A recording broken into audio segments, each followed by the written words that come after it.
You have chosen wisely. Boycotting the Jewish nation is a great way to show your lack of support, and the only way to put a stop to their use of such underhanded methods as walls, checkpoints, and diplomacy to secure their borders. Of course, if you're going to boycott, you'll need to do it properly. Far too many have failed because they aren't enforced, they're declared illegal or inhumane, or because many Arab nations can't go into intifada without drinking Coca-Cola.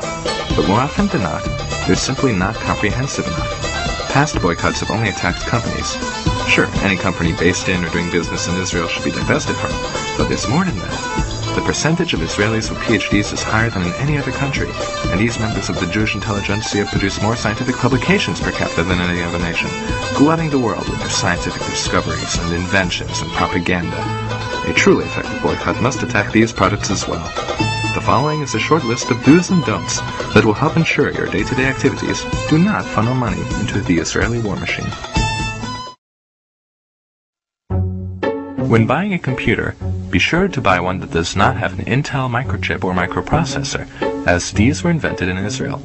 This includes all laptops made in the 20th century. Do not use a computer running the Windows NT, XP, or Vista operating systems developed by Microsoft Israel. Likewise, do not use the latest version of Microsoft Office. Once you've set up your Xeon-free computer, be sure to disable all firewalls and virus protection software, which the IDF invented to stop freedom-fighting hackers. Do not use cell phones. These were invented in Israel, and with every call you make, the Jewish nation gets wealthier. If you absolutely must use cell phones, do not use the camera phone function, as the camera chip is also an Israeli invention. Likewise, do not use voicemail. Do not use AIM, ICQ, or any other instant messenger system, as 4 young Israelis invented them in 1996. Do not use Google, which runs on an Israeli-made search algorithm. Do not play Mastermind. If you're a farmer, do not use water-saving drip irrigation on your fields. Although water may be scarce in some areas, this technology was developed in Israel, and surely you can spare some water to bring down Zionism. Do not drive or support hybrid or electric cars, as Israel has invested millions into green technology, and is even considering installing an electric car grid over the entire nation. As an added bonus to driving inefficient vehicles, much of the extra money you'll be spending on gasoline will go to fund freedom fighters like Hezbollah and Al-Qaeda. Do not live in areas that get their electricity from solar power plants, as many of them were invented or even installed by Israelis. If you live in the Mojave Desert area of Southern California, you may want to consider moving. If you live in Turkey, do not eat fish, as Israeli-made UV filters have been used to decontaminate fish farms and ensure your meals are bacteria-free. If you live in a country afflicted by the 2006 Indian Ocean tsunami, you may have received free tsunami detectors from Israel. Contact your local government representative and ask that these devices be shut down and returned. If you are involved in street gangs, organized crime, or freedom-fighting groups yourself, do not use Uzis or Desert Eagles. There are plenty of American-made weapons easily available to aid in your elimination of the Jewish state and its inhabitants. However, note that the United States military receives much of its ammunition from Israeli contractors. Therefore, do not serve in the United States military. Don't let politically correct liberals fool you. The stereotype of the greedy and talented Jewish doctor is tried and true. Here are some ways to ensure that Israeli medicine men don't profit from healing your sickness. When receiving medication while hospitalized, make sure the doctor writes the prescription by hand on paper, and that no computers are used to ensure proper administration of drugs. This system was designed by Israel, and the lives it saves are thus responsible for the suffering of hundreds of healthy Palestinians. Doctors, do not use Givun imaging swallowable camera pill to assist in getting gastrointestinal diseases diagnosed. Patients, do not swallow such a pill.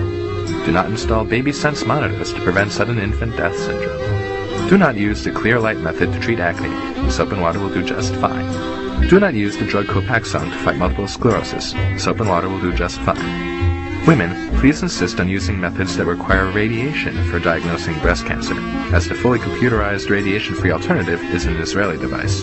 Doctors, do not inform your patients of the existence of this alternative.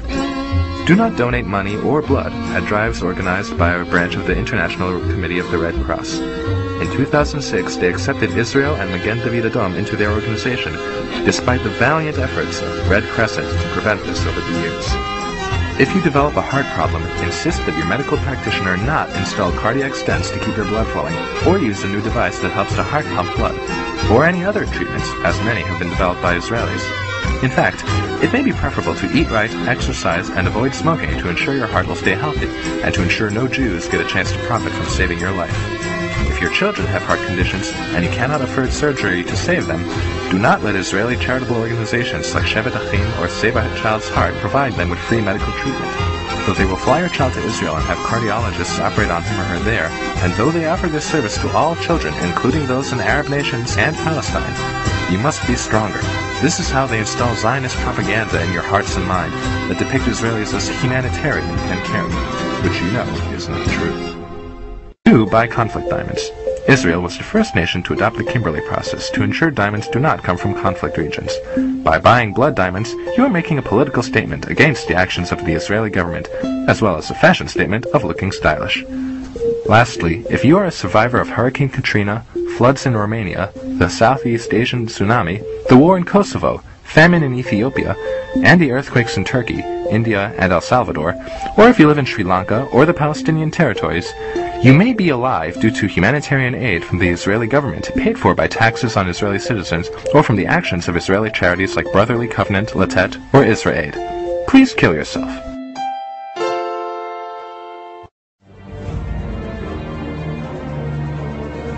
Be sure to ask your local government representative about reducing your region's Zion footprint. Also, ask administrators at your local colleges and universities to cut ties with academics in Israel. For more information, look for one of the many anti-Israel sites on the internet, or the hundreds of anti-Israel groups on Facebook. We hope you found the information in this guide useful, and wish you good luck in your efforts to bring down the Jewish nation. It will not be an easy task. Israel has a firm ideological grip on the planet. They have convinced many that they are the victims, to the point that in the United States both Democrats and Republicans take pro-Israel stances. Fortunately, not everyone has been fooled. With the help of such powerful allies and boycott advocates as the Arab League, OPEC, the British Universities and Colleges Union, the Presbyterian Church, and Jimmy Carter, you too can put an end to the Israeli success story. After all, Israel is the 100th smallest nation in the world, has no oil or precious resources, a terrible job market, and nearly all of their tax dollars are spent on military defense and humanitarian aid. They can't keep that up forever, and with the help of dedicated divestors such as yourself, perhaps one day the world can be free from Israel and go back to the way it was before.